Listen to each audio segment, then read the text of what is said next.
पहला प्रश्न है, सर क्या पारसी के अलावा यहूदी भी भारत में आए? कृपया बताएं। हाँ, पारसियों के अलावा भारत में यहूदी भी आए और आज भी वो यहाँ पे रहते हैं। लेकिन यहूदी जो भारत में रहते हैं वो यहूदी बन के नहीं रहते हैं, आपको ये भी समझना है। उन्होंने अपनी पहचान बदल ली है, लेकिन मूल रूप से वो यहूदी थे।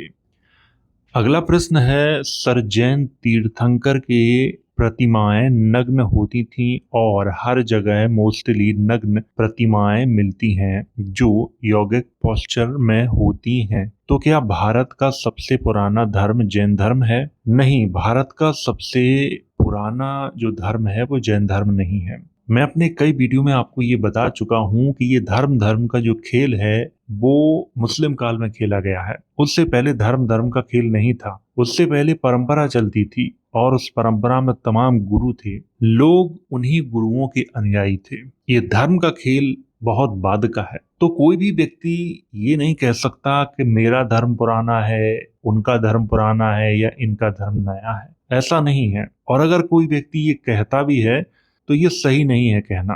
आप इतिहास उठा के देख लो, किसी भी राजा ने ये नहीं कहा होगा कि मैं फलाने धर्म का अनुयायी हूँ। किसी भी राजा ने, वहां गुरुओं की चर्चा की गई है। तो जब किसी भी राजा ने अपने अभिलेख में ये कहा ही नहीं है तो हम ये कैसे कह सकते हैं कि सबसे पुराना धर्म जैन धर्म है या हिंदू धर्म है या बौद्ध धर्म है? ये भी नहीं कह सकते हैं।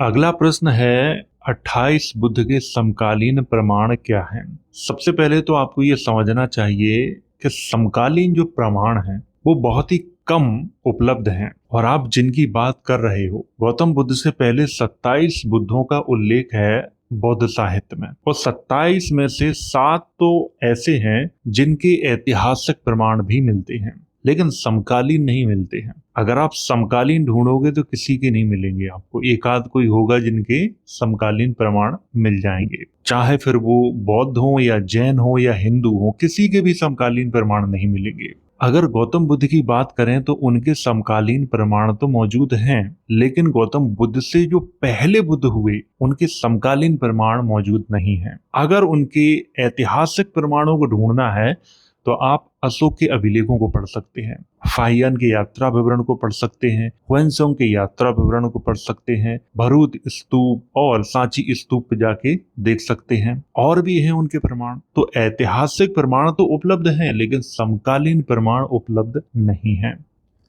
अगला प्रश्न है, सर मुझे सती प्रथा के बारे में जानकारी दीजिए। लोग कहते हैं कि जब वैदिक धर्म 9वीं 10वीं सदी के बाद आया तो फिर सती प्रथा का उल्लेख 5वीं सदी में कैसे मिलता है?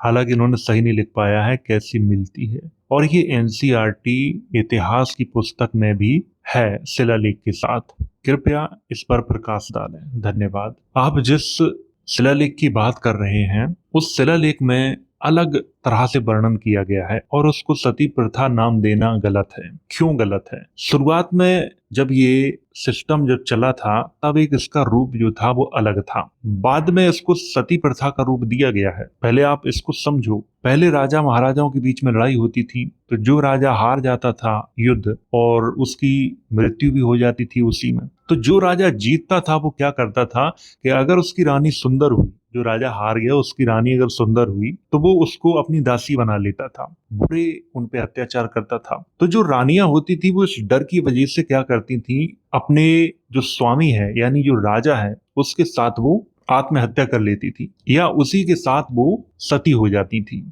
शुरुआत में इस व्यवस्था का जो प्रचलन था वो केवल राजा महाराजाओं में था, आम जनता में नहीं था। बाद में जब मुस्लिम काल में हम देखते हैं तो ये प्रथा अपना भयानक रूप धारण कर लेती है और ये आम जनता में भी प्रचलित हो जाता है। हर राजा महाराजा ऐसा नहीं करता था, या हर राजा महाराजा की जो रानियां होती थी वो ऐसा नहीं करती थी। जो स्वेच्छा से करना चाहती थी वो ही करती थी। लेकिन बाद में जब ये आम जनता में प्रचलित हुई तो फिर ये औरतों के लिए ये अभिशाप बन गई। उन्हें जंजीरों में बांधकर पति के साथ जला दिया जाता था। लेकिन ये बाद की बात है, मुस्लिम काल की बात है। ये प्रारंभ में सती प्रथा अलग थी, उसका रूप अलग था।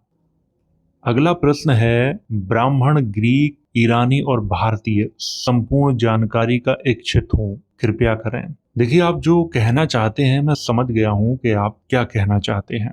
मैं इस विषय पे वीडियो इसलिए नहीं बना रहा हूं कि समाज में फूट पड़ जाएगी, और शिक्षक का काम होता है समाज को जोड़ना, तोड़ना नहीं। मैं इतिहास बताता हूं और ये बता दूंगा आपको कि इस समाज में ये लोग हैं। आपको ये नहीं बताऊंगा कि ये फलाने हैं, ये हैं, क्योंकि अगर ये बताएंगे तो आपस में विवाद शुरू होगा। और मैं आपको केवल इतिहास की जानकारी देना चाहता हूं कि हमारा जो इतिहास है वो ये है। अगर मैं किसी व्यक्ति का गोत्र बताऊंगा कि ये गोत्र वाले लोग यहाँ से आए हैं, वो गोत्र वाले लोग यहाँ से आए हैं, तो आप जानते हो इससे क्या होगा? लोगों के बीच मतभेद शुरू हो जाएगा। और सब लोग ये जानते हैं, मैं ही नहीं जानता हूं, सब लोग जानते हैं ये। अगर आप जानने के इच्छुक हैं तो आपको धर्मों का अध्ययन करना चाहिए, और खास तौर से वैदिक धर्म, बौद्ध धर्म, जैन धर्म और पारसी धर्म का अध्ययन करें।